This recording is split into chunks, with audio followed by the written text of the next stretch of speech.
धात्री वरदे नमः रूपं देहि जयं देहि यशो देहि दिशो। হ্যালো এভরিওয়ান, লেটস গোতে সকলকে স্বাগত। আমি স্নেহাশিস শুরু করছি আজকের ব্লগ। আর ব্লগ শুরুতে তোমাদেরকে এই পক্ষে অনেক অনেক শুভেচ্ছা রইল। আর দূরে যে পুজো প্যান্ডেলটি দেখতে পাচ্ছ, এটি হচ্ছে দ্বারকানগরী, অরিজিনাল নয়, তবে এটি মানে আদলে তৈরি করা হয়েছে। এটি বর্ধমানে যে বাজে প্রতাপপুর ট্রাফিক কলোনি আছে ওখানে আসছে। আর এইটা আমরা চলে এসেছি কুমারটুলির মধ্যে। আর রাস্তা যেতে যেহেতু পড়লো, তো ভাবলাম যে আজকে মহালয়ার দিন একটু মায়ের মৃন্ময় রূপটাও দেখে আসি, তাই কুমারটুলির মধ্যে প্রবেশ করে গেলাম। এখানে ঠাকুরের কাজ চলছে, অনেক ঠাকুর সাজানোও হয়ে গেছে, প্রচুর ব্যস্ততা। আর আজকের ব্লগটি মহালয়ার দিন ও আরও বেশ 2-3 দিন মিলে আমি করছি, যেহেতু আমার বাজার এখনও এতটুকু হয়নি, মানে পুজোর বাজার। আর তাই ভাবলাম যে যেদিনই বেরোচ্ছি সেদিনই বৃষ্টি হচ্ছে, তো সেই জন্য 2-3 দিনকে একসাথে মিলে একটি ব্লগ বানাবার চেষ্টা করছি। তোমার যদি ভালো লাগে থাকে অবশ্যই আমার ব্লগটাকে দেখো, লাইক করো। আর এখন আমি চলে এসেছি একটি শপিং মলে। তো এখানে রয়েছে ছেলেদের বেশ কিছু জামা প্যান্টের কালেকশন। তার মধ্যে একটি জামা নিয়ে আমি ট্রাই করতে গেলাম, কিন্তু জামার কালারটা আমার মোটেও ভালো লাগছে না, তাই আর নিয়ে নিব। আর দূরে যে পুজো প্যান্ডেলটি দেখতে পাচ্ছ, এটি বর্ধমান লালটু স্মৃতিসংঘ। এদের থিম হচ্ছে রাজস্থানের শীষমহল। আর একটি মানে দোকানে এলাম, তো এখানেও দেখছি জামা প্যান্টগুলো মানে সেই একই রকম, প্রতি বছর সেম মনে হচ্ছে রিপিট হয়ে আসছে, তো আর ভালো লাগেনি গো। তাও একটা দুটো আমি নিয়েছি, দেখো এখান থেকে একটি ইয়েলো টি শার্ট আর একটি গ্রিন কালারের, কেমন লাগছে আমাকে জানিও। আর এখন আমি দেখাচ্ছি মেয়েদের কিছু জামা প্যান্টের কালেকশন। এটি যে সিটি মেট্রো বলে বর্ধমান নতুন একটি মল হয়েছে, তো এখানে পাওয়া যাচ্ছে এদের এইসব কালেকশনগুলো, তোমরা আসলে ট্রাই করতে পারো। আর একটা জিনিস দেখো, যে বর্ধমানে যে বাজার করার শেষের দিকে অনেকটা ভিড় রয়েছে।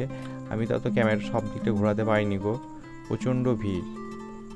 আর এখানেই রয়েছে পাঞ্জাবি কিছু কালেকশন, খুব সুন্দর সুন্দর পাঞ্জাবি রয়েছে খুবই কম দামের মধ্যে। আর এই সানগ্লাসটা আমি একটু ট্রাই করছিলাম, 100 টাকা দাম, দেখো তো কেমন লাগছে আমাকে। আর তারপর আমাদের একটু খিদে পেয়ে গেছিলো, আর তাই আমরা একটু ভেজ মোমো অর্ডার দিয়েছিলাম। তো এটা একটি স্ট্রিট ফুড, আর স্ট্রিট ফুডটা যেখানে খেয়েছি সেই জায়গাটা আমি বলে দেবো। তো তার আগে টেস্টটা বলি কেমন এখানকার মোমোর টেস্টটা। যেহেতু এটা ভেজ মোমো ছিল, আর আমি first time veg momo try করছি, তো ভেজ মোমোটা আমার অতটা ভালো লাগেনি মোটামুটি, কিন্তু আমার বোনের কিন্তু এই ভেজ মোমোটা বেশ ভালো লেগেছে।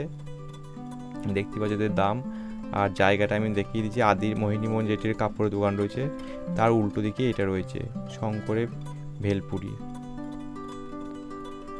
ঠিক আদি মোহিনীমোহন কাঞ্জিলালো অপোজিটে। আর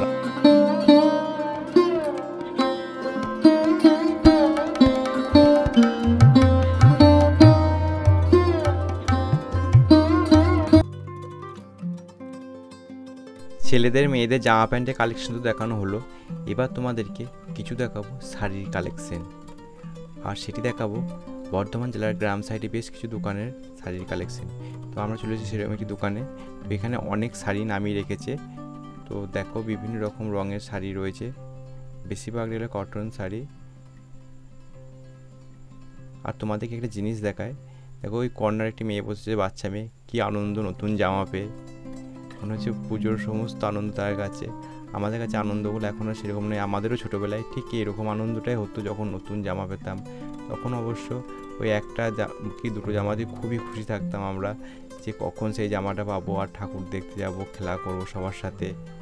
তো সেই আনন্দটা একবারই আলাদা, এখন আর সেই আনন্দটা পাই না। চলো তোমাদেরকে আরও কিছু শাড়ি কালেকশন দেখাই।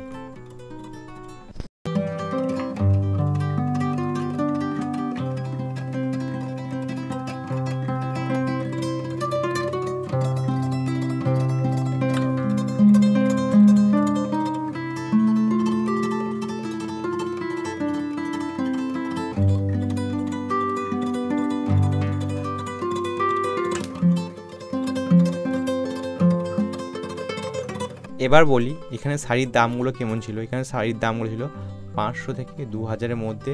তো বিভিন্ন শাড়ি, কারণ এখানে অনেকগুলো শাড়ি দেখানো হয়েছিল, তো এতগুলো দাম হয়তো মনে নেই গো, তো তাই আমি কিছু কিছু দাম তো বলে দিচ্ছি। তো 500 থেকে 2000-এর মধ্যে। আর এটি ছিল এদের কালেকশনের স্টকটা অনেকটাই বেশি। এই যে শাড়িটি দেখছো, এটির দাম ছিল 1200 টাকার মতো। এটাও সেম ওই রকম দামের মধ্যে, 1100-1200 মতো দাম।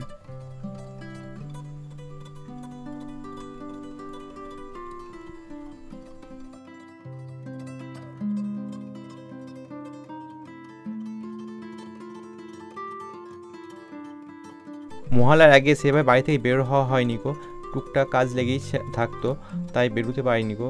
তাই মহালয়ার পর থেকেই বাজার করতে, মানে মহালয়ার দিন থেকে বাজার করতে শুরু করলাম। আর মহালয়ার পরও বেশ 2-1 দিন গেছিলাম, আর মাঝে মধ্যে তো বৃষ্টি হচ্ছে, তার জন্য বাড়ি থেকে বের হওয়া যাচ্ছে না। তাই আমাদের ব্লগটা আসতেও এত লেট করে গেল পুজোর বাজার। তাই শেষ মুহূর্তে তোমাদেরকে ব্লগটা শেয়ার করছি।